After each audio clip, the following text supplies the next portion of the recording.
I'm trying to think if I could play anything off the new record on here.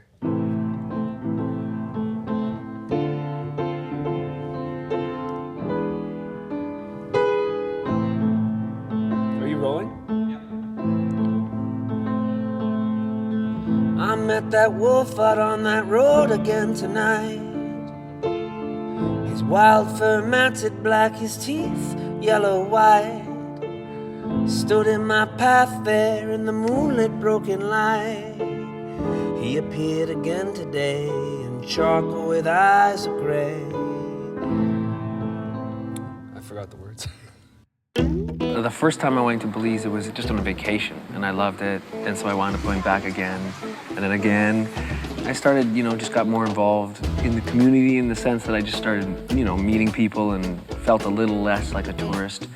And then over the years, just kind of felt like I wanted to be able to give something back or offer. I always feel bad being a tourist. You just go and take and leave, right? So the opportunity came up for me to help out with doing some fundraising with a school there called the Ocean Academy. And the fundraising is to raise tuition for kids who can't afford to go to high school. I started a little campaign about that, and my awesome fans have raised over $40,000 so far.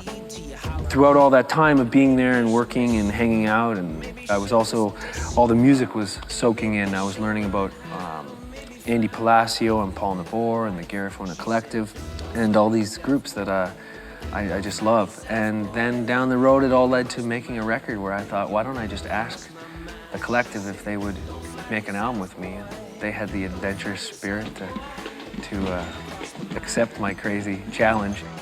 I did make this record in Belize, and when you make a record in Belize, man, things are different. It's not like making a record in Toronto City. And the best story of the whole recording for me was there was a man named Chichi from Honduras who was this infamous dude who could play like 25 instruments, and he was this legend. And he was going to be coming to the studio to play on my record. He was like 3 days late, and then after we recorded for about 3 days together, at the end, he asked me what my name was.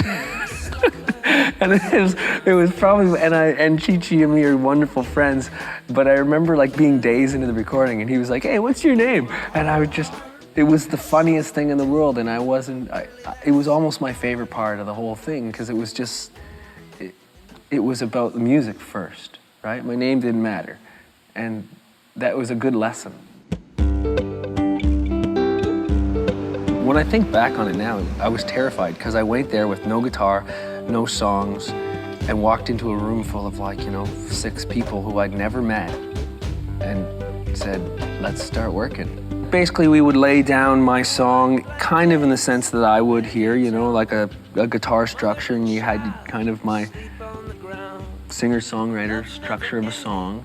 And then we just started putting on the traditional Garifuna drums, which are the segunda and the primero, which is basically like a kick and snare, and maracas are your hi-hats. They're pulling out literally real turtle shells. They're playing real turtle shells, and the donkey jawbone, which is now my favorite instrument in the world. It's literally the jawbone of a donkey with his teeth that they scratch on. The very first thing we started recording, I'm given this guitar that's the strings are this high off the neck, and maybe there's only 5 strings, and we just kind of plug it into a DI into the computer and go, and I'm like, whoa, this is crazy, this is so different. Everything was being done the wrong way in my mind to me, or backwards. Not the wrong way, a different way. And I just said, you know what, Danny, let go and do whatever they say, and because that's why you're here. I did what I did, and they did what they did, and on top of each other, and it worked, I think,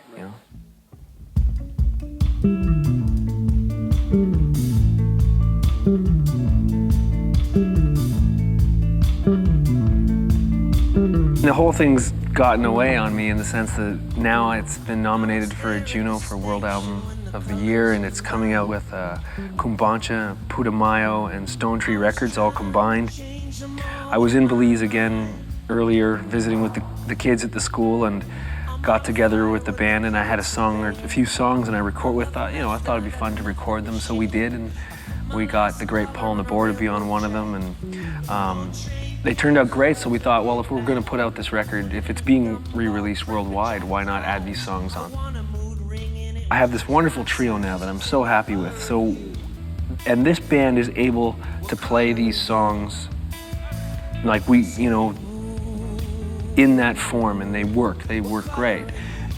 When we add the collective in, all the little icing of the jawbones and the drums and those cultural instruments, that's just a bonus too. And now the collective's coming to Canada this summer to tour.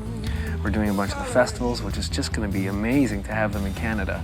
I've never looked forward to anything more. This has been the best musical experience of my life.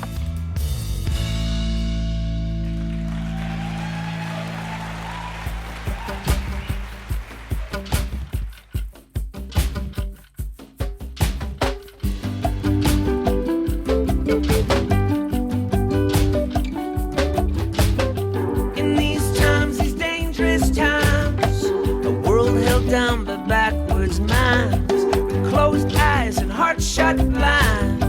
It's a sad and beautiful world. It's a sad and beautiful world. What's the use of nations and borders, lines and walls that just divide? I would love